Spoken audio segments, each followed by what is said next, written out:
It's not allowing me to draw. Just 1 minute. Yeah. Let H be a Hilbert space, and with the inner product, say this.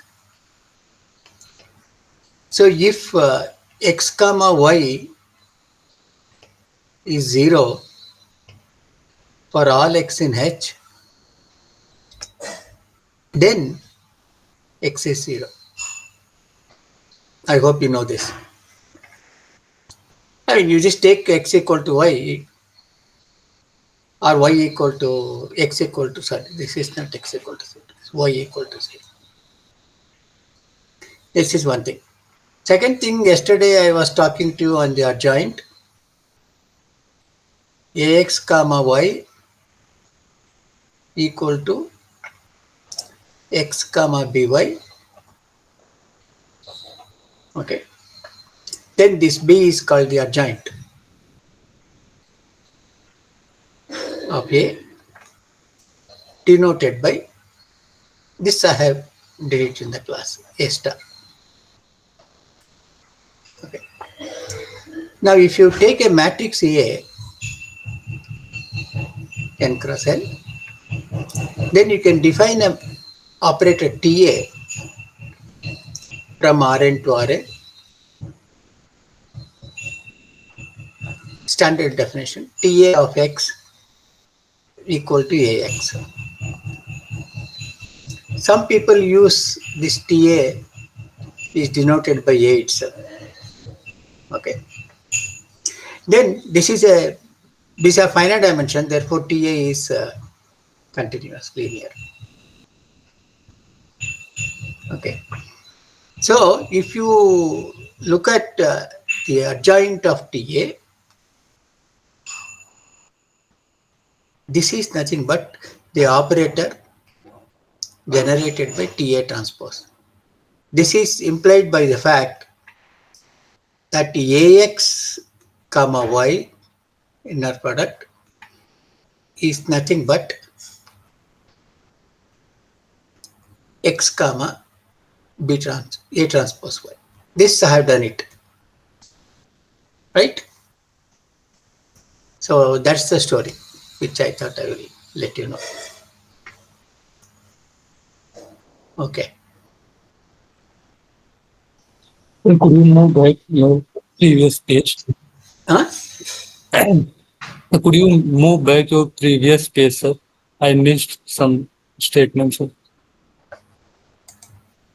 Yeah. Okay, sir, fine. Yes, sir. I'll send this to you. Okay.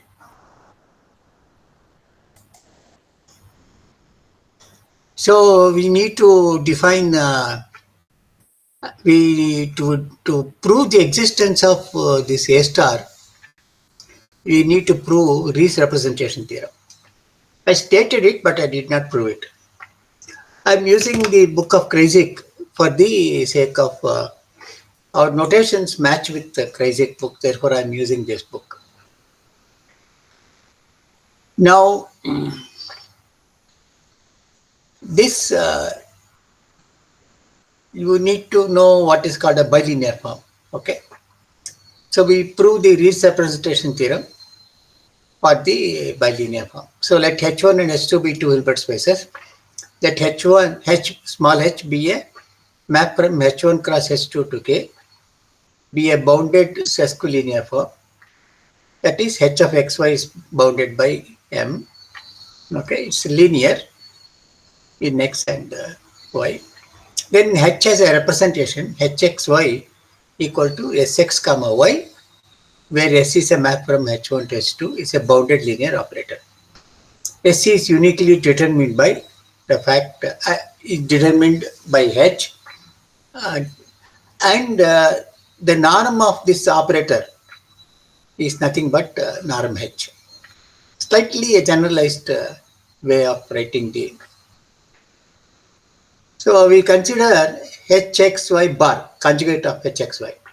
This is linear in Y because the first one is linear, conjugate linear in second argument y. Therefore, when you take the bar, hxy is linear. This is linear in because of the bar. To make 3.1, 3.81 applicable, we keep x fixed. So you fix the x. Then the theorem needs a representation in which y is a variable, say hxy equal to y comma z.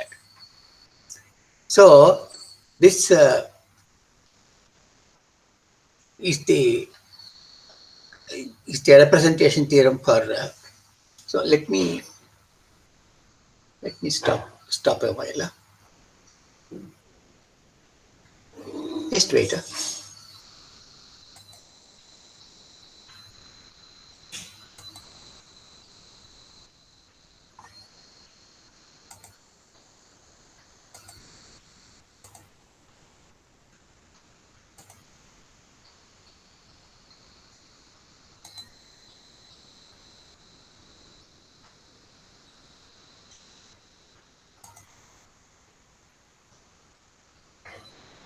Just 1 minute.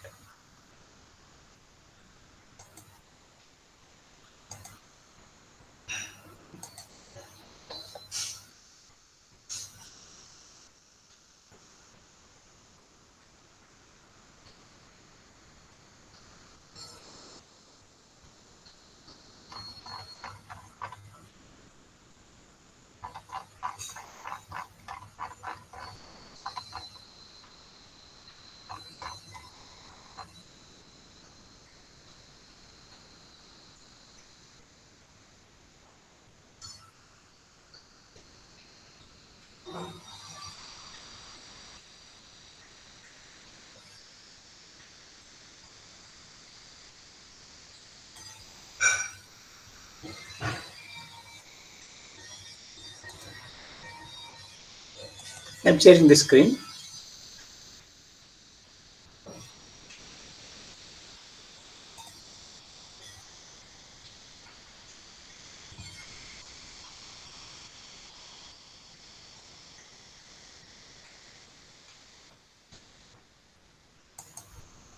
Can you see it?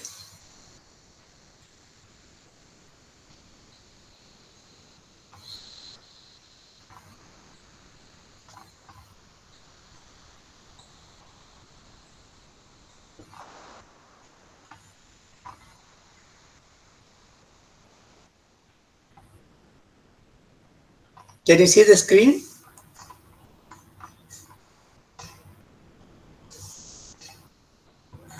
Yes, sir. Yes, sir.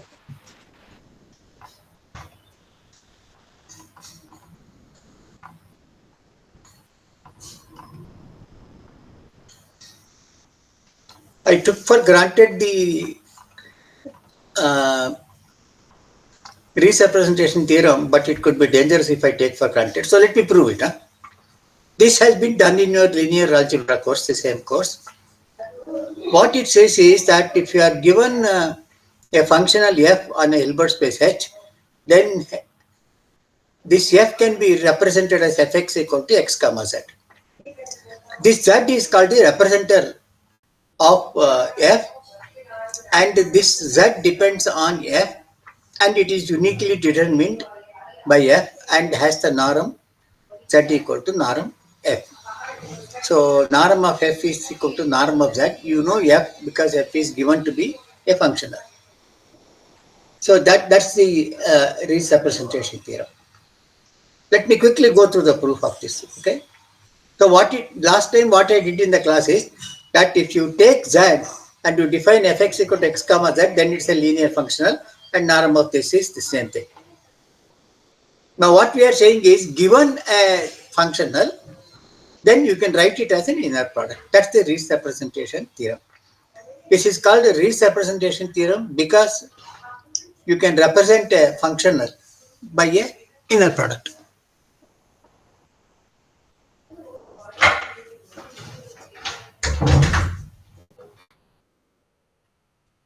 So let me go through the proof quickly. What you need to understand this proof is the last time we gave you an example that if you have a subspace of a Hilbert space, please note Hilbert space, a proper subspace, then H can be written as M plus M perp. Or otherwise, what we showed was that there is an element which is orthogonal to M if M is a proper subspace. That's what we proved. I mean, proved means it's a simple proof which I have not proved it, but I gave it to you as a. So I have sent the notes for you from the Simmons book. So that we are going to use it here. So proof is, we prove that F has a representation 1, first part. B, Z in 1 is unique, that is this representer is unique. Then the formula, this 2, norm Z equal to F holds. So the first thing is that suppose the functional is 0, then 1 and 2 holds if you take Z equal to 0. The theorem is trivial. Okay. So let F not be 0. F is not 0 means the null space is not 0. Okay. So let us see what sort of Z we are looking for.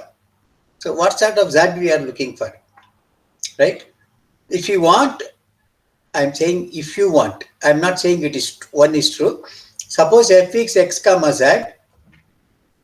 Okay, to motivate the idea of the proof, let us ask what properties Z must have. First of all, Z is not 0 because f is not 0. That is by that theorem, what we said, that if you have a null space, which is not the whole space, then there is an element which is orthogonal to it. Second thing is that if Z is in the null space of F, then this x comma Z should be 0. So these are two things that we note if Z is a thing that we have. Okay. So obviously, you need to get this Z an element which is perpendicular to the null space of F. Why? If Z is in the null space of F, then this x comma, Z will be 0. So that means that Z also will be 0. If Z is 0, then norm of F is 0, F is 0. But we have assumed F is not 0, therefore Z cannot be 0. Okay. That's what it says. First of all, Z is not 0, since otherwise F is 0. Second, x comma Z equal to 0 for all x, for which fx is 0. That is, the null space for all x should be is the null space of F. Hence, this Z should be orthogonal to the null space of F. That's an obvious thing, right? If it is not orthogonal to null space of F, it will be in null space of F. Why? Because the Hilbert space is null space of F plus direct sum null space of F perpendicular. It is not in the NF, the perp of NF, therefore it has to be okay. It's not in null space, therefore it has to be perp to the NF. So these are the two things that we see here. So we consider the null space of F and its orthogonal complement NF perp. NF is a closed vector space, in fact is a closed subspace. F not equal to 0 implies that NF is not H. Therefore, NF perp is not 0 by the same theorem which we proved from Simmons. So NF perp contains an element Z0 which is not 0. Now you consider an element V, you define a V to be the whatever the given x, for a given x, you define it as fx Z0 minus fz0 x. This fz0 is not 0 because it is not in the null space, where x is, whatever this x is, arbitrary. Now apply f on this. So when you apply f of v, this f of x is scalar. So you get f of v equal to f of x into f of z0. This is not 0. F of z0 into f of x, and that is 0. So this is fx into, these are scalar now. So that's multiplication is commutative. Therefore, f of v is 0 because you have something fx z0 into fz0 that cancels and you get a 0. Therefore, v has to be in the null space of f because f of v is 0. since Z0 is orthogonal to NF, since V is in NF and Z0 is orthogonal to NF, so the inner product of this V with Z has to be 0. So you take this V and take the inner product with the Z0. So V comma Z0 inner product is, so Fx comma Z0 minus Fz0 into X minus Z0. Now, in this equation, you can see already you are getting Fx here. What we want is Fx. So you push this all the elements on the left side and keep Fx here. Now Z0 is not 0, therefore Z0 comma Z0 is not 0. So the norm square is not 0. So when you solve for Fx here, what you get is Fz0 into X minus X0 divided by Z minus Z0. This can be written in the form Z equal to Fz0 bar divided by Z0 comma Z into Z0. Okay.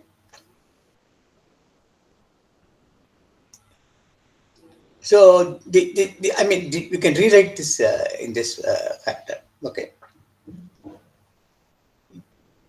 I hope you understand this point. You see, you have X comma Z0 here. Okay. I want Fx equal to X comma Z0 for some Z. What you do is this scalar factor Fz0 over Z0, you take it inside the inner product. That you can take because this is scalar. But since Z0, since you want Fx to be X comma something, so you take it to the second variable. So when you take it to the second variable, it goes with the conjugation. When you take the so Fx will be therefore X comma Fz0 conjugation divided by Z0 combination. So you take that element as Z. So if you take this element as Z, then you get Fx equal to X comma Z.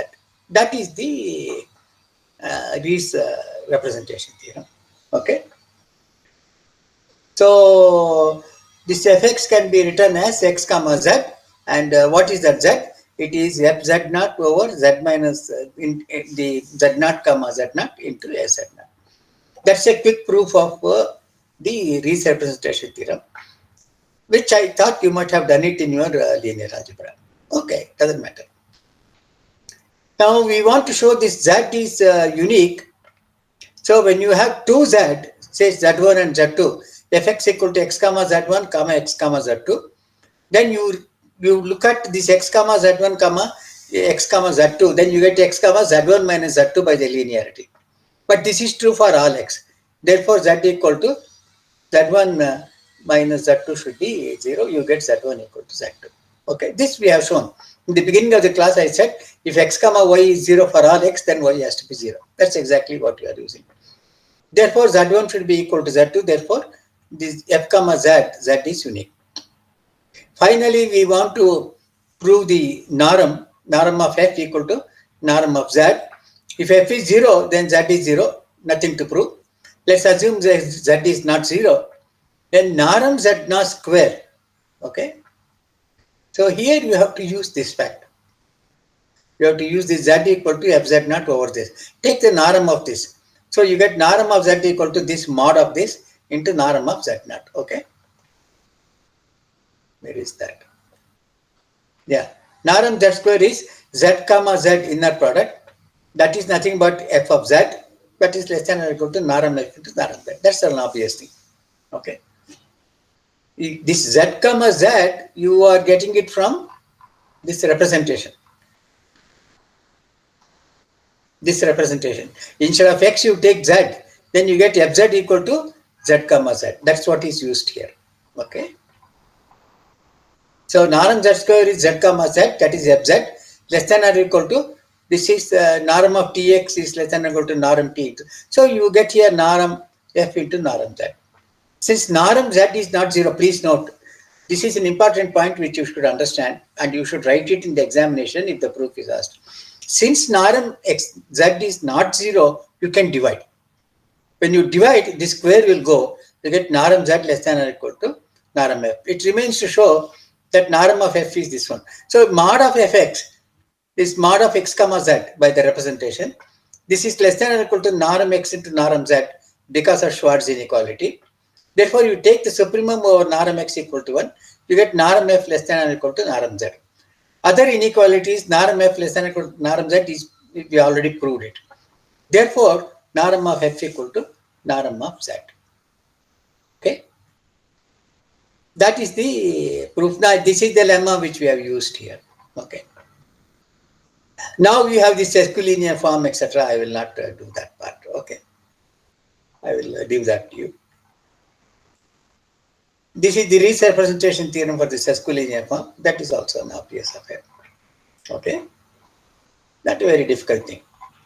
And then you have problems here.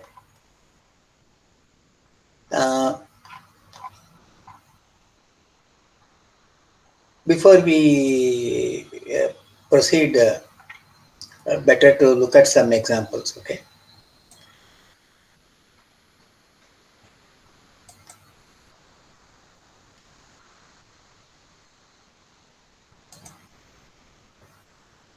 So let me give you some examples. All right.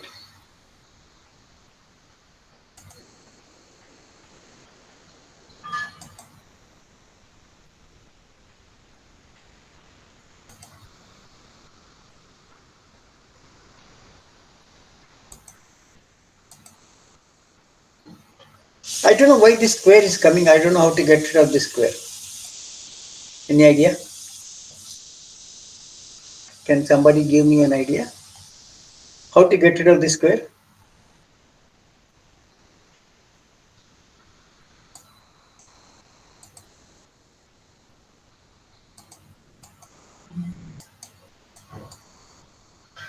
I don't know from where it has come.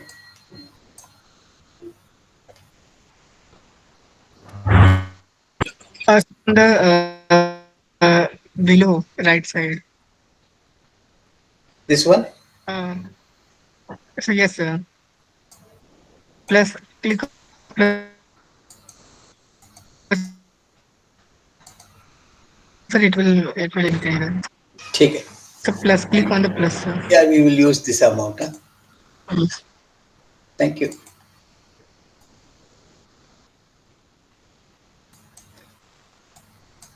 It's better to have some examples done. Okay. I hope you will agree with me. So let me give you a simple example.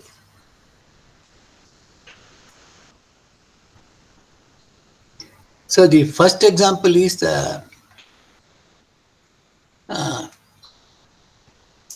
you want to calculate something, something. So let HB equal to L201.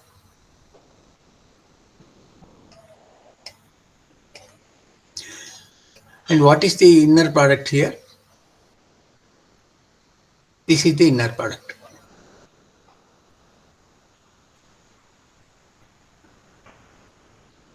Zero to 1. This is the, now define T from H to H by TF at X equal to integral 0 to 1 Fs GS STS. This we have seen in the, oh sorry,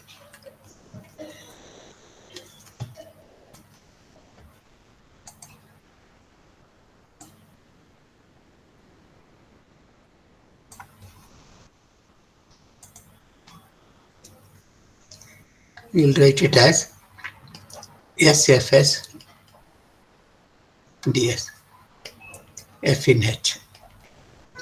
First thing, T maps H to H. This we have done it earlier. T is also a bounded linear operator. This also we have done it in the exam, right? I have sent the solution to you on this. So let's calculate T star. I want to calculate this. How do I calculate this? First I calculate TF comma G. So when I calculate this is nothing but integral, follow the definition, okay? TF at S into GS ds. So this TF at S is nothing but 0 to 1 integral 0 to 1, okay, U F U du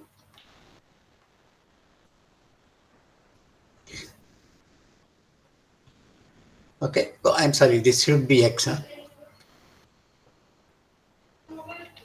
So this will be S into GS ds. So you have a double integral here. You can look at the interchange of the integral here.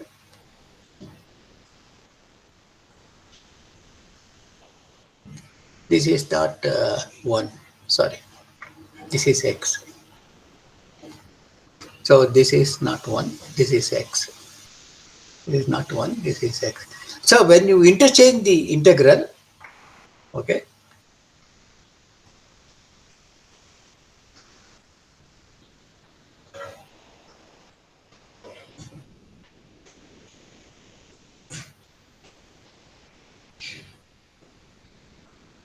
oh,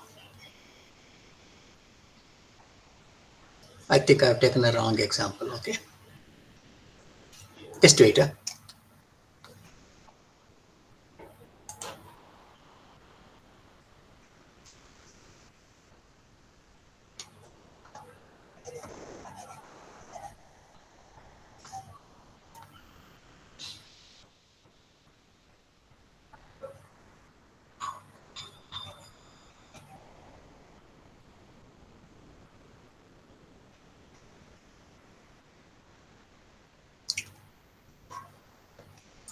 I'll slightly change this example, okay.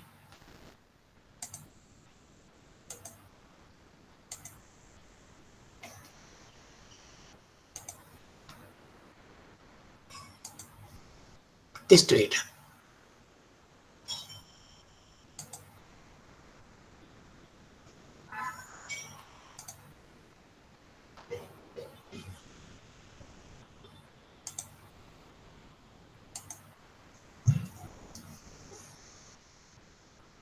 So let's take H equal to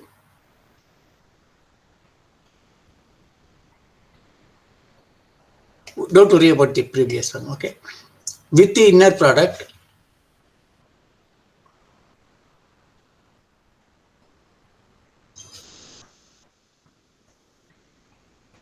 zero to 1 FSDS. This is the inner product. Let us take a map T from H to H. You define TF at S equal to, Sir, yeah, the product of FG equal to 0 to X or 0 to 1? 0 to 1. 0 to 1. Okay.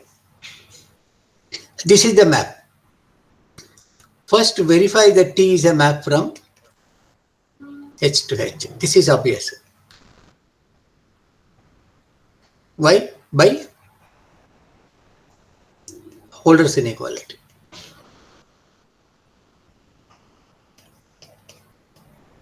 Okay.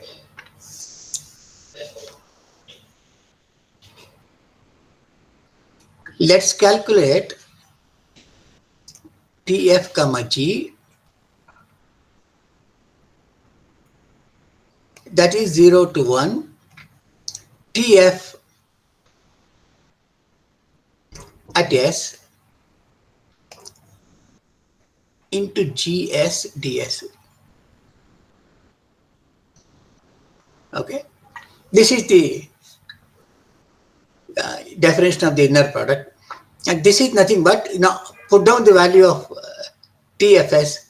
It is S Fs gs ds.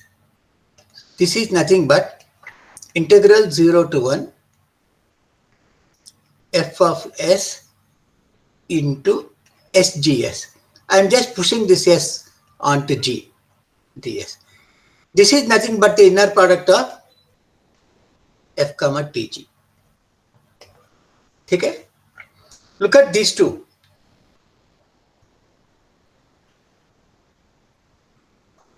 Tf comma g equal to, so therefore T star is T. So T star coincides with T.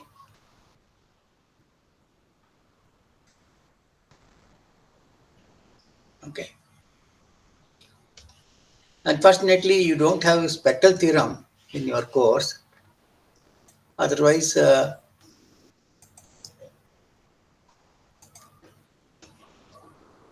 so when you take TF,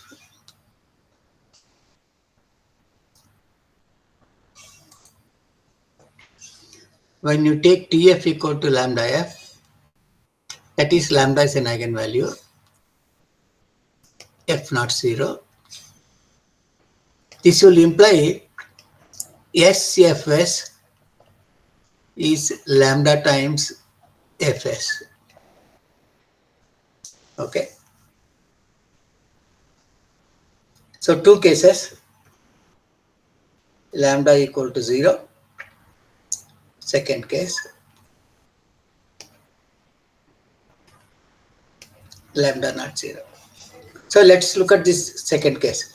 Then what, lambda is not 0. Therefore, Fs, this is for all s, and 0. So therefore, this gives you Fs equal to SFS equal to Fs. But if this F is not 0, if F is not 0, then this will cancel. You will get S equal to 0. That is not correct. Therefore, lambda equal to 0 is not an eigenvalue.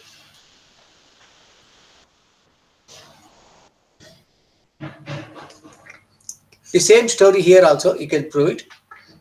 If lambda is 0, this is 0. So SFS will be 0. In this case, you get SFS equal to 0.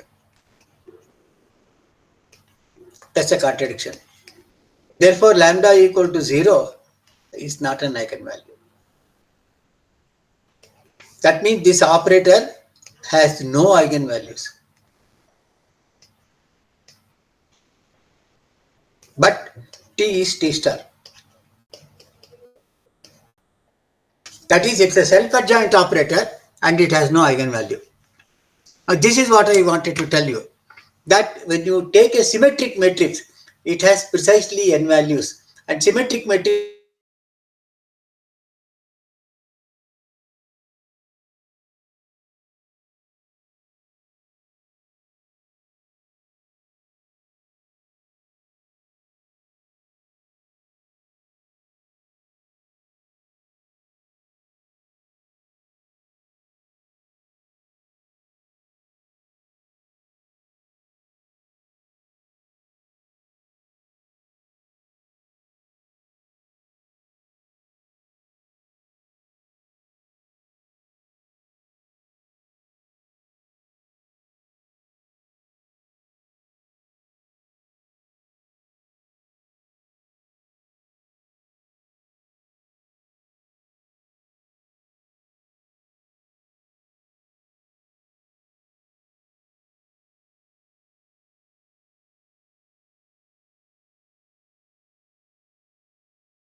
here, get T star of y. Now that's equal to alpha bar T star of y x. So this x is common here. So alpha T star y minus alpha bar T star y comma x is 0 for all x. Therefore, alpha T star is nothing but alpha bar T star. Alpha T, that's the adjoint of alpha T, is same thing as alpha bar into T star. Okay. So this is simple proof. Nice to ask such questions in the exam because you don't have to spend much time. This is very trivial. Okay. This is the property that what is that?